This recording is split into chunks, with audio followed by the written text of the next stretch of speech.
Thank you, everyone. Thanks for the invitation. It's really great to be here during the first week of classes while I'm escaping both my administrative duties and my teaching duties. So thanks for the organizers. So I'm going to tell you about the multiplicative equivariant Barratt equivalent theorem and the way that we prove it using a lot of two-category theory. This is a long-term project with Berge Yu, Peter May, and Mona Merling, and I'll be telling you a lot about K-theory and a lot about functors, but nothing about chromatic stuff. So let me start with an introduction.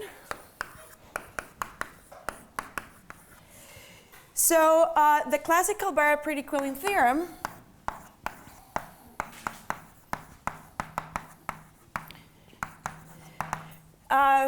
the most basic statement says that the sphere spectrum is equivalent to the K-theory of the category of finite sets and isomorphisms. And to me, this is one of those really magical things that I know the proof, but I still think is very mysterious, which basically says you start with the symmetric groups. You do some group completion, and the group completion is mysterious, and all of a sudden you get all the homotopy groups of spheres. That is really magical. But you can say something more general.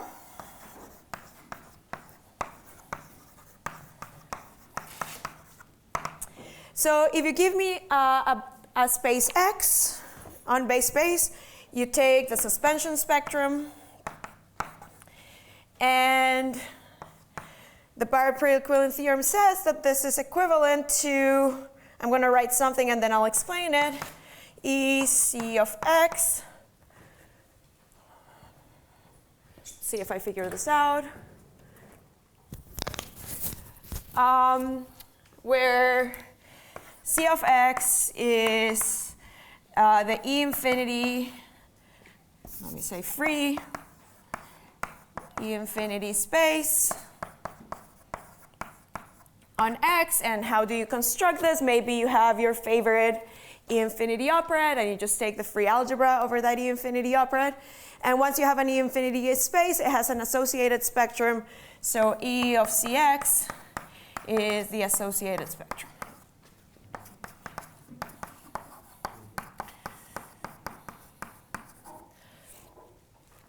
So that's one way to state the Barratt equivalent theorem. And I have an equivariant version, and I'm just going to do the equivariant version, let's say in green here.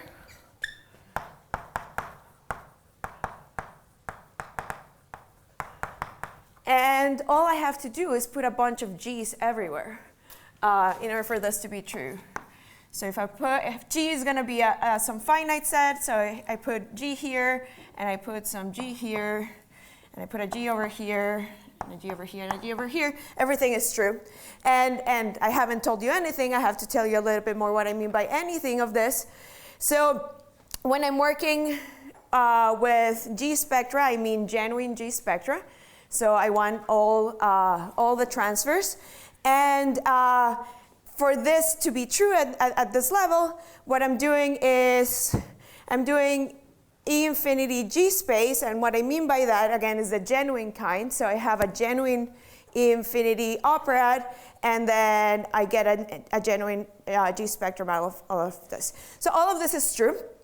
And the thing that I want to tell you is about how to think about this multiplicatively.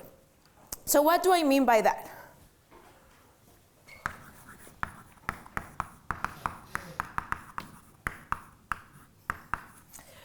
So one of the really nice properties of the suspension spectrum functor is that it is symmetric monoidal.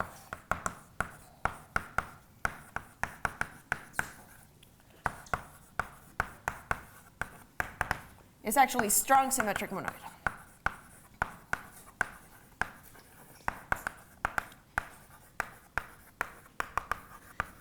And I'm already going to do everything in the equivariant setting. So what this says is that if I take the suspension spectrum of X and I smash it with the suspension spectrum of G, that this is actually isomorphic to the suspension spectrum of X cross Y.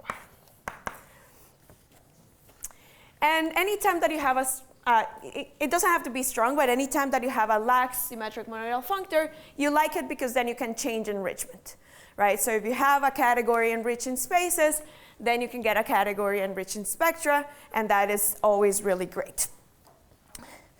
Now, the question I want to try to address today let me call this star, is the equivalence, or thus,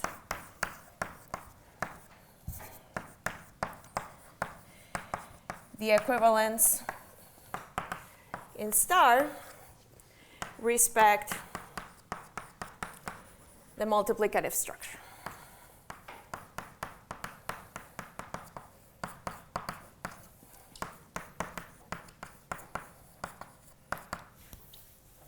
And that's the question that's going to motivate everything that I'm going to tell you today. And while this goes up, I can tell you that the answer to this question was really key to the work by Guillou and May in terms of characterizing G spectra as spectral Mackey functors.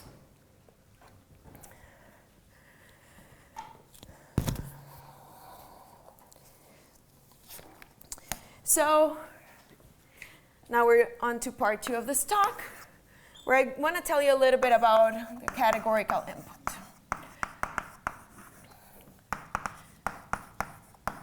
And actually, before moving on to this, my question is kind of ill-posed at this moment. I'm going to have to tell you a little bit more about everything that's going on in order for me to make sense of this question. So first, let me tell you very, very briefly. I already mentioned infinity G operands.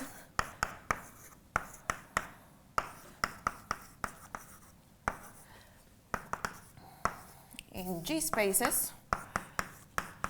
And I'm not going to tell you much other than, again, these are what gives rise to genuine G spectra. You want to have an additive structure that has all possible transfers. That's one way to think about it. But maybe the one thing that I can tell you right now, if you've never thought about infinity G operands, is that they're characterized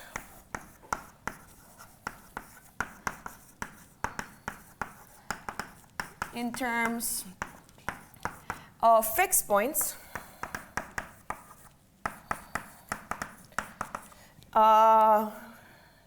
with respect to subgroups of G cross sigma n. So if I give you an operand in G spaces, by an operand I mean a symmetric operand, because after all I work with Peter. I have a sequence of G spaces, and at level n, that space also has a sigma n action. So it really has a G cross sigma n action, and I can look at fixed points with respect to subgroups, and I can give you a full characterization of what it means to be an E infinity G operand in terms of those fixed points. But I'm not going to dwell on that today.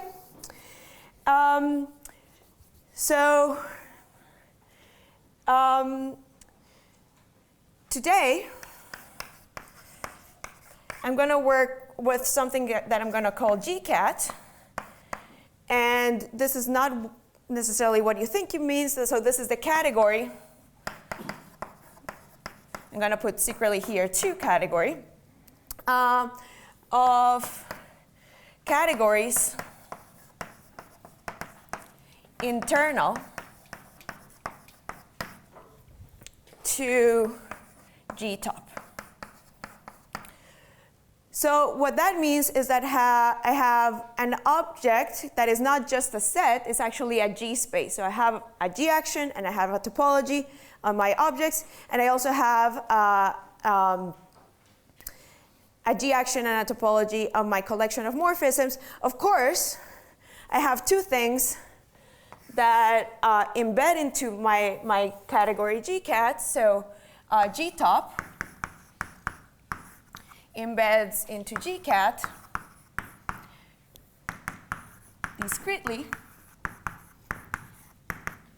And what I mean by that is that if I have a topological space, I can think about something that I'm just going to call X itself, but this is a category with only identity morphisms.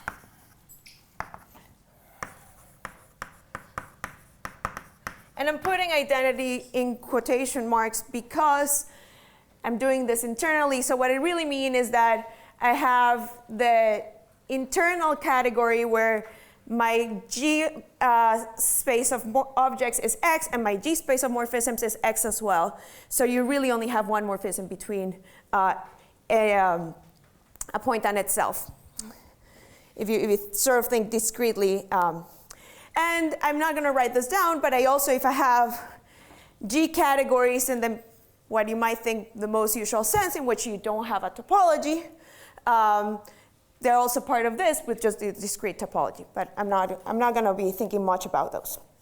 Or I am, but I'm not going to dwell on that difference.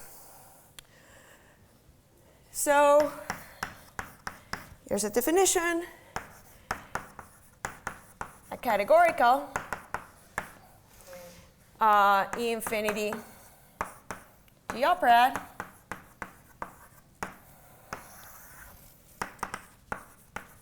is an operad in GCAT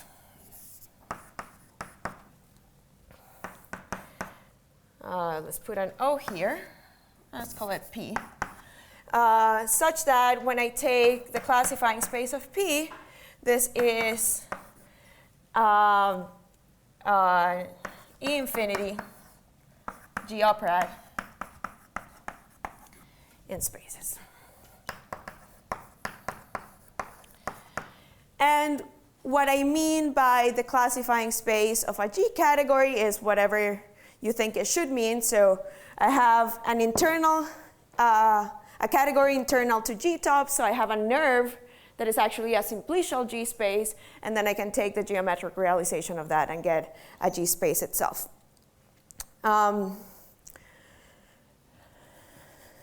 This is the part where I have to be careful because there's a lot of water there.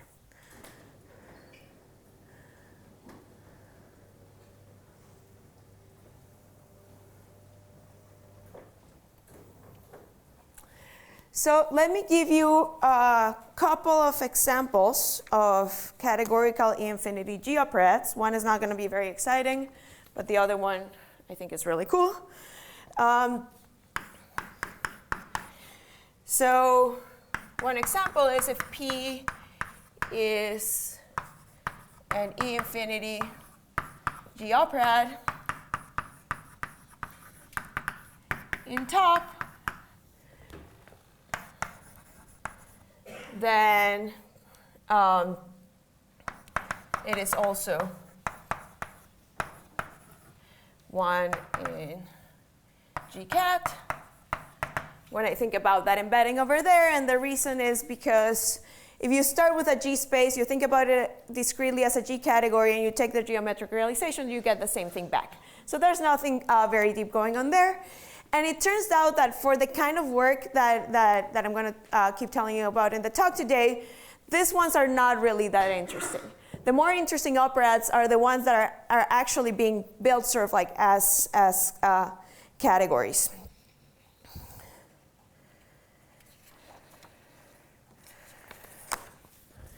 So here's the other example. So I'm going to let O be the categorical Barratt-Eccles operad.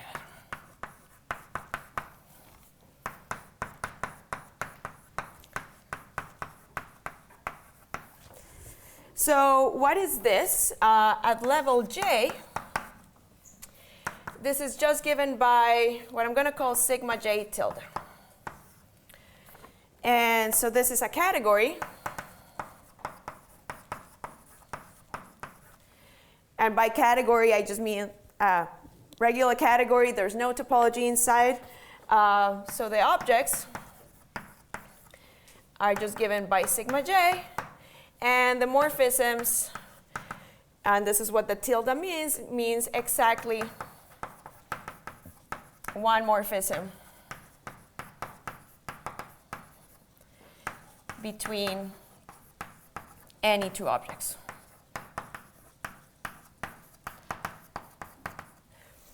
So what is this supposed to look like? Well, some people call this the chaotic category on a set. Some people call it the indiscrete one. You're just basically making something very contractible out of a set by adding exactly one morphism between any two objects. So actually, if I take the classifying space of this category, I get something contractible. And it has the nice advantage, though, that it has a free sigma j action. So because of this, when I take the classifying space of this category, of this operad in categories, I actually get what is called the Barratt-Eccles operad, which is an E-infinity operad.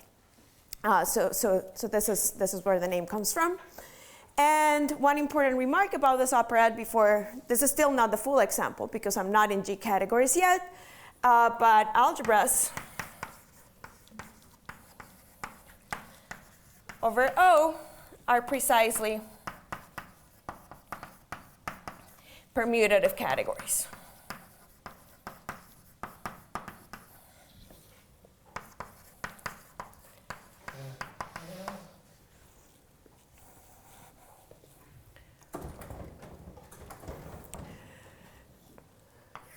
And actually, this is one of the ways in which you can prove that you can construct K-theory of a permutative category. You start with a permutative category. It's an algebra over this operad. You take classifying space. You go to spaces. So now the classifying space of the category is an E-infinity space, and then you can construct the spectrum out of that. But now what I'm going to do in order to go to G spaces is I'm going to let OG be the category of functors from G tilde to O. So at level J, all I'm doing is taking the category of functors from G tilde into sigma J tilde. Now, what is G tilde? I do exactly the same as I did over there. So I start with my group G. I make it into a category by adding exactly one morphism between any two objects. And then I just take functors out of G tilde. That's a product preserving functor. So that means that it sends an operad to an operad. And this is an operad in GCAT.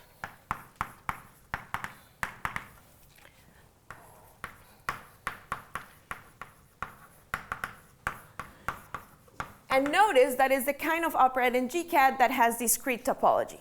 So it is an actual category, but the topology is discrete. So I should have mentioned that maybe at some point. In the way that I'm thinking about GCAT, you can be discrete in two different ways, either via the topology or being categorically discrete. And so is G finite here? yeah, G is supposed to be finite all throughout the talk. I probably should have said that earlier.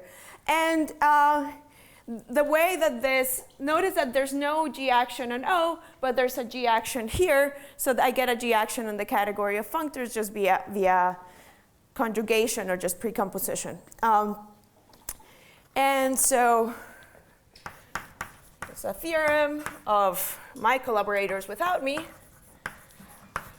that says that of G, this is before they asked me to join them. OG is a categorical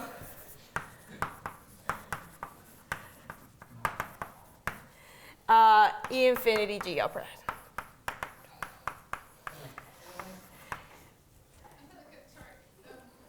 Insisting that G is finite, but I can't see just why. So, for example, the whole theory of equivariant E infinity G spaces. So like if you start with one of these A infinity G operands and then you can construct a genuine G spectrum, all that fails once you go to compact Lie groups, so like that are not finite. So part of it is that the structure that's being encoded by an E infinity G operand that is only being seen by finite G sets, that all breaks down when you're trying to go all the way to compact Lie groups. I have to think about the reason is that I guess I wasn't ever thinking before, like when people talk about it, you're talking about this like internal to G top, which seems to be well suited. Yeah, I mean, so everything that I've said works fine for compact Lie groups, but for example, this passage of E infinity G spaces to genuine G spectra, that is what doesn't work in the more general case. All right. Because I have an E infinity G operand, that means that I can construct G spectra out of that. And as I said, this is one of those things where you really need finiteness for that to work. So I'm just going to introduce some notation. So if D is an OG algebra, I'm going to write case of G of D for the associated spectrum.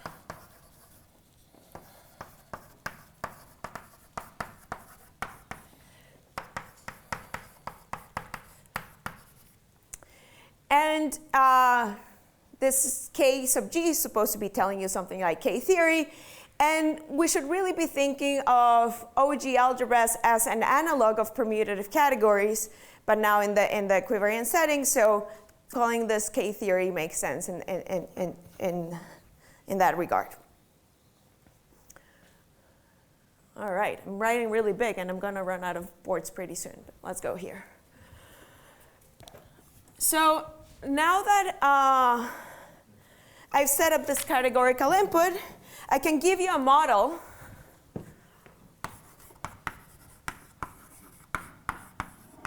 for this ECX that I have over there in the top board. So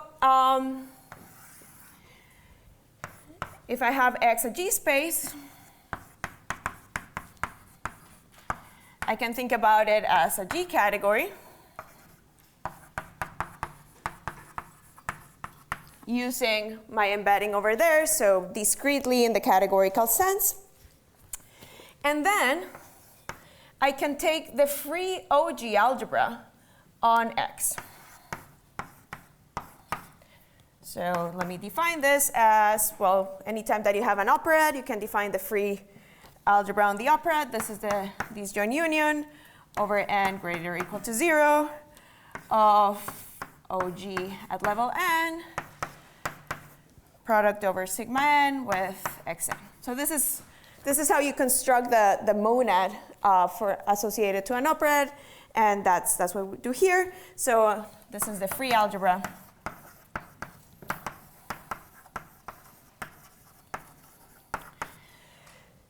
And it turns out that because of the freeness of the sigma n action and whatnot, when you take classifying space, you get that the classifying space of this OG is precisely what you would have done if you had thought of X as a space, and you would have taken the classifying space of OG, which is going to be an operand in G top, and then you take the free algebra. So it turns out that this is so maybe the thing that I can say is that the geometric realization of OGX is a model for the free E infinity G space on X. So then, I'll switch this boards in a second. KG of OG of X is a model for ECX. And I guess I should have put G's all throughout.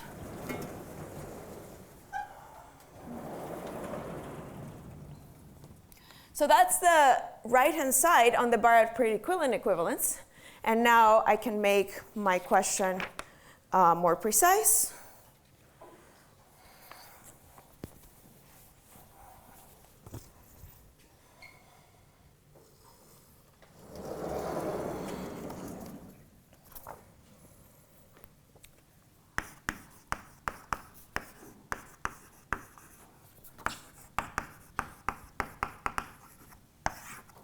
So does the map from the suspension spectrum, let me put the G here and the plus here, to KG OGX preserve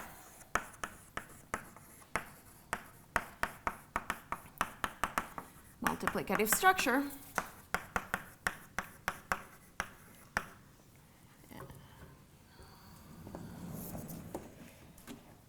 And you might stop me for a second and say, well, maybe before anything, you have to tell me that this functor preserves multiplicative structure before you can even ask that question. And part of the story that I want to tell you today is that when I think of this functor as a composite of two things, I need to stop for a second before I can answer what I mean by multiplicative structure. So a subpart of this question is KG OG multiplicative.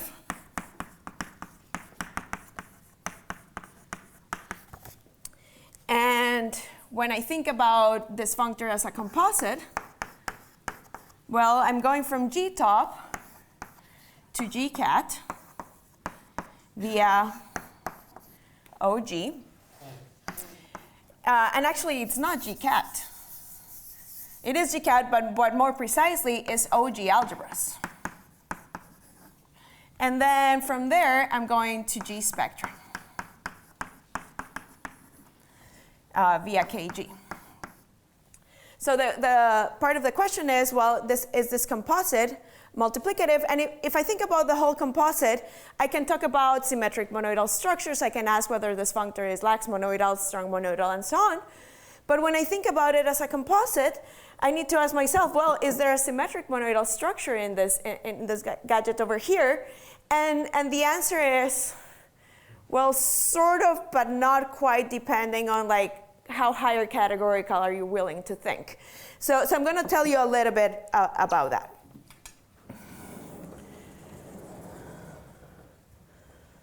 So we're on to part 3 of the talk, which is a multiplicative structure.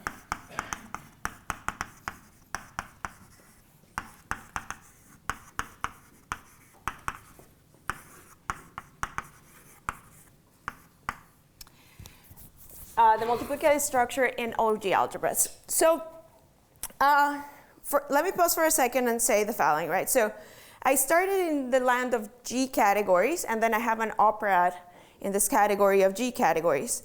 But the G categories is really a 2 category, because I have natural transformations as well. So when I'm looking at OG algebras, I naturally get a 2 category as well. Again, the 2 morphisms are natural transformations that are compatible with the OG algebra structure.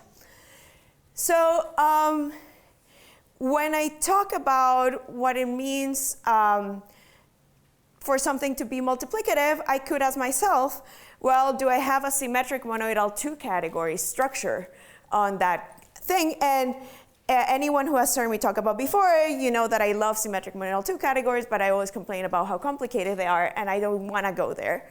And one way in which one can fix that instead is, instead of trying to build a symmetric monoidal structure, one can instead talk about the multi-category structure. And so instead of trying to build the universal object that is going to be representing bilinear maps, which is after all what I want, I'm just going to talk about bilinear maps and multilinear maps in general. So that's the way that I'm going to be thinking about this. So just for a second, let me go non-equivariantly.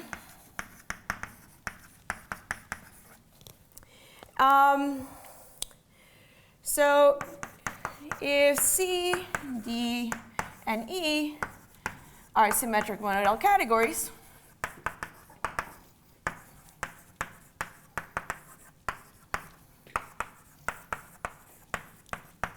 and maybe I should say, right, when I'm thinking OG algebras, I should be thinking about an equivariant generalization of symmetric monadal categories. So this is why when I go non-equivariantly, this is where I go. I can talk about bilinear functors.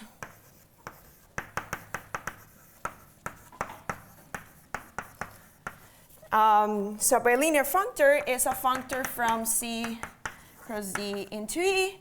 And if you remember your linear algebra, which I do all the time because that's what I teach, so bilinear usually means that you have that f of C1 plus C2, comma D is equal, but of course I'm in category land, so y equals, if I can ask isomorphic, f of C1D plus f of C2D. And same with the other coordinate. So f of C D1 plus D2 is isomorphic to f of C D1 plus f of C D2. And as usual, these are isomorphisms that are part of the data, and you keep track of them, and you want them to be coherent with each other. So these are isomorphisms that are natural and coherent. And the coherence has to do with being compatible with the symmetric monadal structure. So in particular, they have to be compatible with the associativity and the unit isomorphism and so on. But they also have to be compatible with each other. And the compatibility with each other has to do with, well, if you had C1 plus C2 and D1 plus D2, there's two ways to go around this, and those have to be equal. That's the kind of thing. And I promise you, you've seen examples of these before. All right, I think it's time to do some erasing.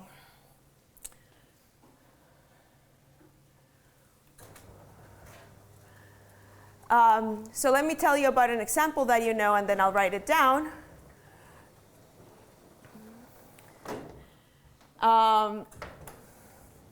So if you take the category of finite sets with disjoint union as your symmetric monadal structure, and then you do Cartesian product, that's not what I wanted. That's also not what I wanted. You realize that Cartesian product distributes over disjoint union, but only up to isomorphism. That's a bilinear map. So I'll write it down so that we all know what I'm talking about. All right. This is really hard. Okay.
So as an example,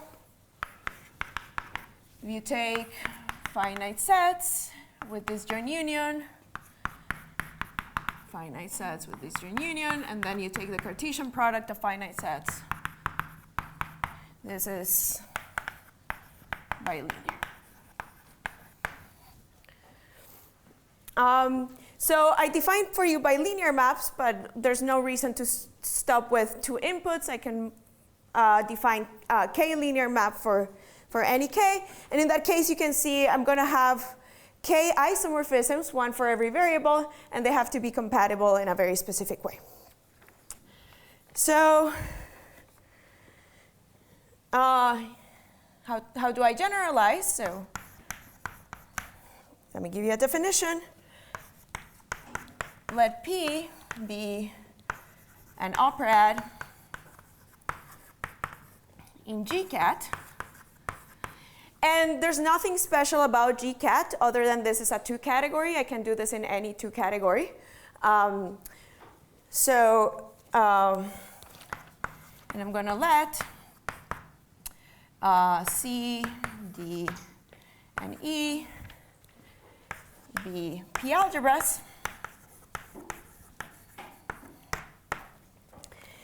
So a bilinear map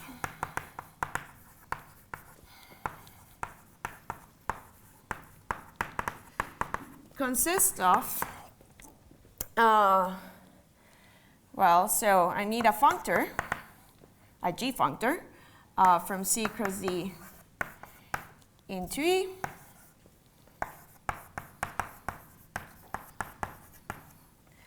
Together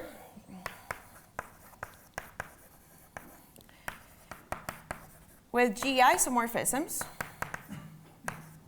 or G natural isomorphisms.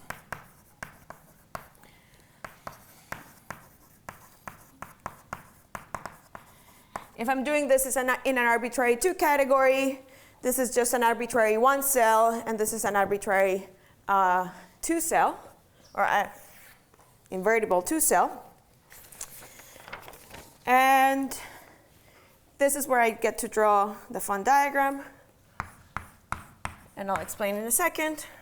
So I have Pn cross Cn cross D going to Pn cross C cross D. And here I have identity cross F to the N. That goes to Pn cross E to the N. So this map here is just diagonal and a reordering. So if you think about it, I have C1 through Cn if I were to have objects, and then an object D in here, and then I'm writing C1, D, C2, D, and so on. So if you think about it, this is part of what I need in order to write this isomorphisms here.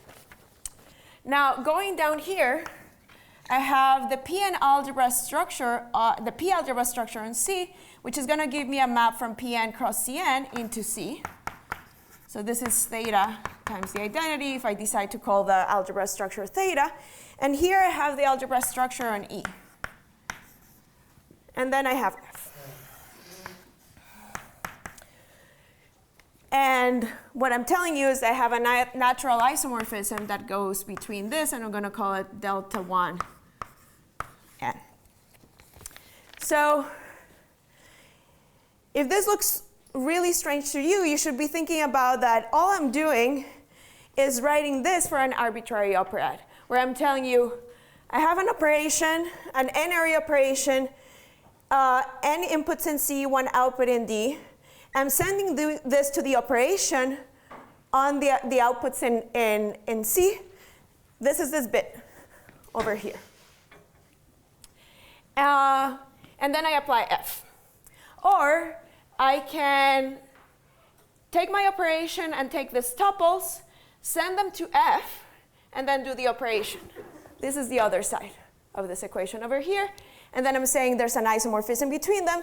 And then I'm not going to take the time, but there's similarly a delta 2. And part of the definition is that these have to be compatible. So these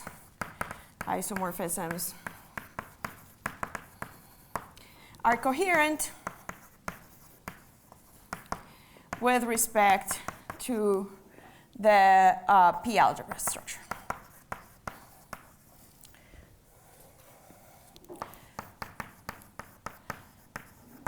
So while I do some fun with the boards, I'll say some words about that. So you're going to have some coherence that is related to the multiplication in the operaad. You're going to have some coherence that is related to, let me actually think about what I'm going to learn now. You have some coherence that is related to the sigma in action. But then also, you have some coherence that is related to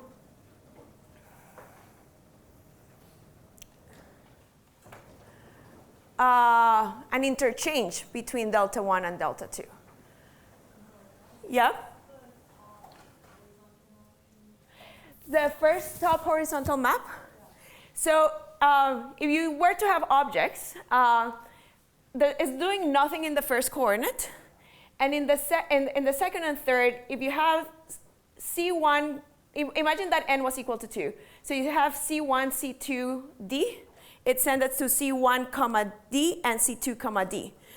So there's a diagonal on D, and then a reshuffling. And basically, so that you can write this down.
So let me make the remark. Let me first say one can similarly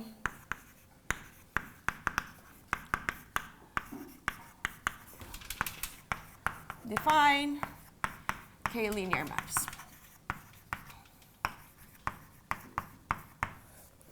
Now,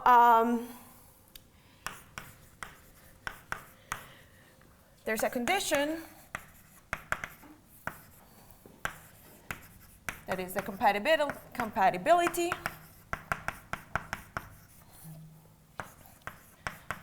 between delta 1 and delta 2 that requires an extra condition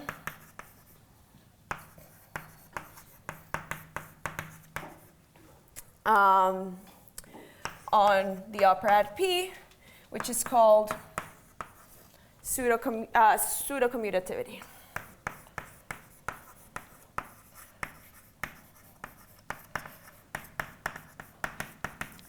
And I'm not going to spell this out, but basically the idea is that,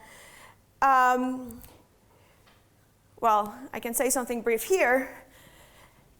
In this example where I can be super explicit about everything, at some point I need to change the order of my inputs in order to write the compatibility here.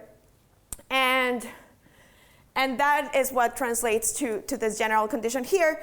But notice that because P is an operaad in GCAT, so it has two cells, this is actually something about having certain two cells within here that satisfy certain conditions.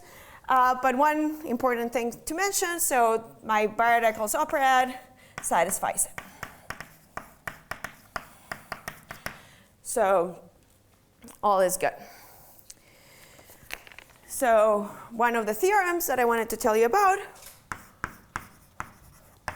is that there is cat enriched, symmetric, multi-category structure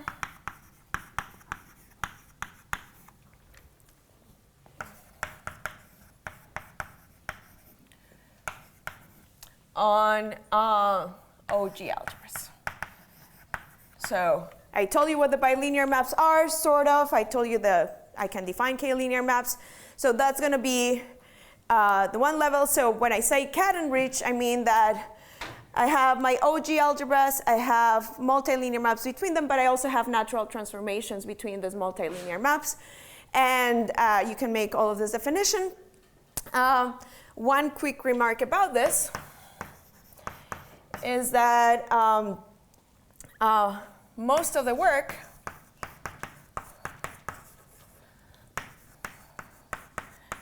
was adapting work of Highland and Power on two monads to the land of operettes. So Highland and Power have a theory of when two monads are multiplicative enough to form a multi-category, and if you have an operette in a two category, you have a two monad on that two category, so part of it is just translating and adapting.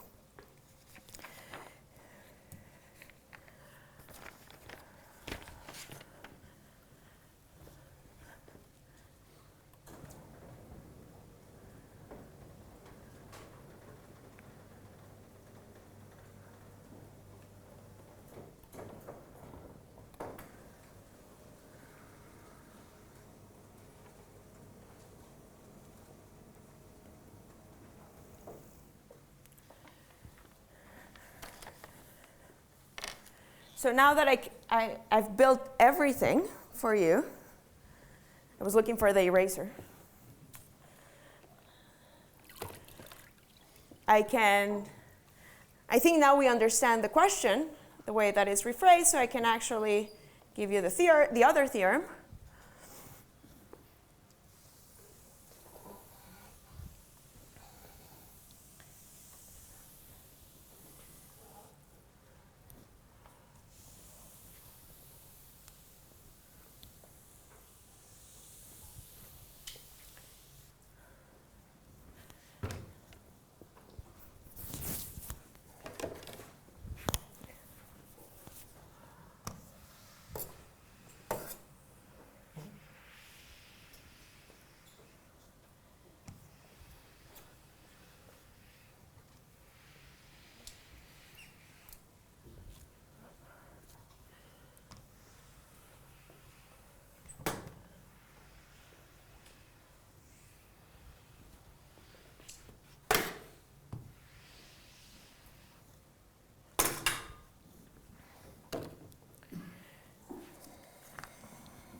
So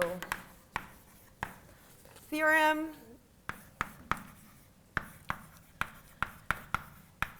So the functors that I had initially, OG, that went from G top to OG algebras, and KG, that went from OG algebras to G spectra, are multifunctors, or maybe I should say extend to multifunctors. But I have to emphasize here, they're not symmetric multifunctors. And the other thing that I can say is that the map from the suspension spectrum to KG OG of X is a multinatural transformation.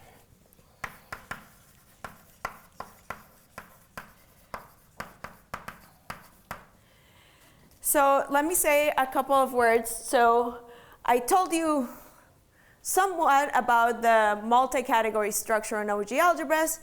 The multi-category structure in G-top and G-spectra is just the one inherited from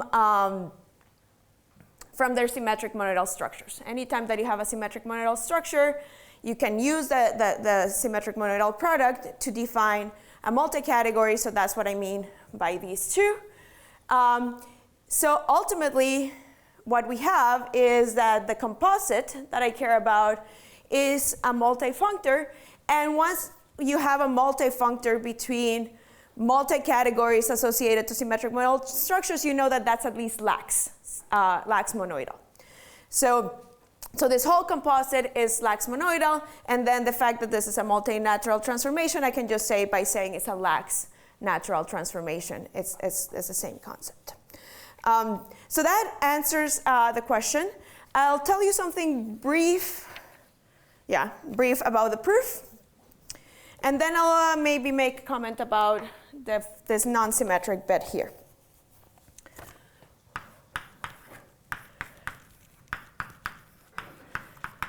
Now, I'm not going to tell you much about the proof that this one is a multifunctor. That's just combinatorics and some hard work, but there's nothing insightful there.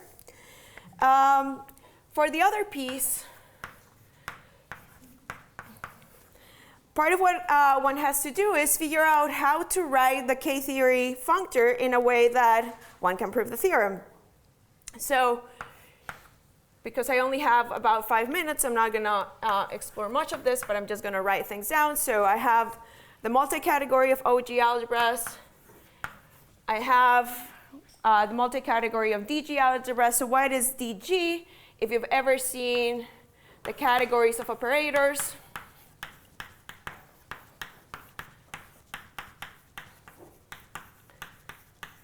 of May and Thomason, that's what we mean. And just to say something brief for those of you who might want to learn more about this, the idea is that if you have an operad, you can package it as a category. And then you can think about functors out of that category as kind of being something similar to algebras over the operad. Now, anyone who's familiar with the Siegel machine for infinite loop spaces knows that usually one works with finite sets, and that's a category F. You can do things equivariantly with finite G sets, and that's what I mean by here. So FG is just a category of finite G sets and isomorphisms, and you can look at functors out of that, and that's what I mean by this. But it turns out that my first step, because I'm working with categories, lands me not in strict FG algebras, but in pseudo FG algebras. And then I land in FG algebras. And then finally, using Siegel's machine, I can land in G spectra. So it turns out that you can think of the K-theory functor as being this giant composite. And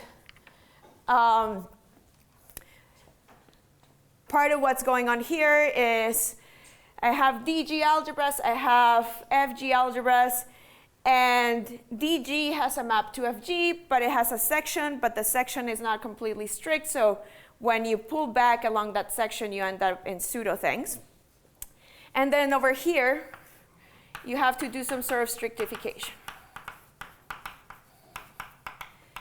And the work that we had to do, which I mean, it's a 100 and something page paper, so I'm not going to be able to tell you much about it, is tracking down all of these functors and figuring out that they were multifunctors. And most of them are symmetric multifunctors, except for the strictification here. In order to do the strictification, we were using a lot of two-monadic theory again. So this is where my title had all this like two categorical constructions. And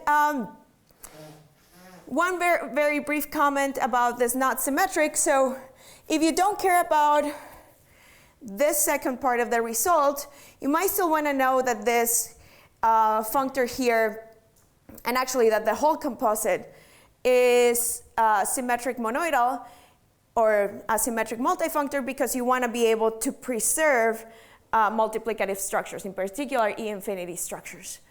And if your functor is not symmetric, if your multifunctor is not symmetric, you do not know that you're being that you're respecting multiplicative structures.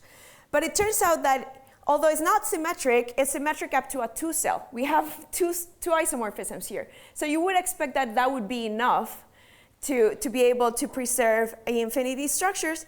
And it turns out that it is, and this is current work of my grad student. So I'm going to finish with that.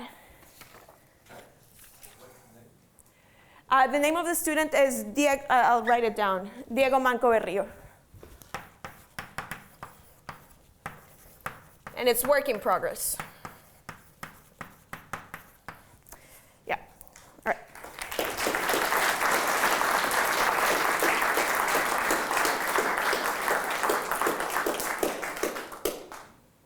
Questions? Greg? Yeah, so I wonder, if you drop G from everywhere, does it all become well known and easier? Yeah, so if you drop G from everything, so there's the paper from Elmendorf-Mandel, which tells you in a very different way, with a very explicit construction, that the K-theory functor is a symmetric multifunctor.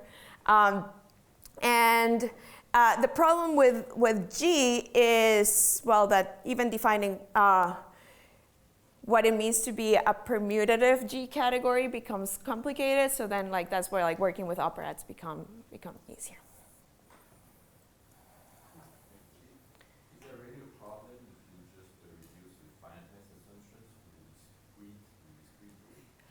Well, the thing with discrete groups is that we don't even really understand what it means to have a genuine G spectrum in that setting. So part of, because the definition of genuine has to do with finite dimensional G representations and all these things. So, but maybe let me say that if I was not trying to do things genuinely, but just kind of naively, all of this goes through and you don't have to put any restrictions on the group.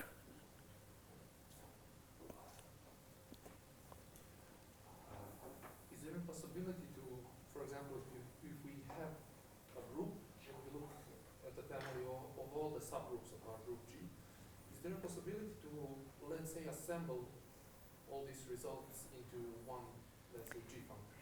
So we haven't thought about this, but all of these things are compatible with change of group. I imagine yes. The other thing is that for a lot of the work, as I said, we don't really need to assume that we're working in GCAT, but just in some 2 category, right? So you could change that 2 category to something else, where maybe you can see all of the groups at once in some way or another.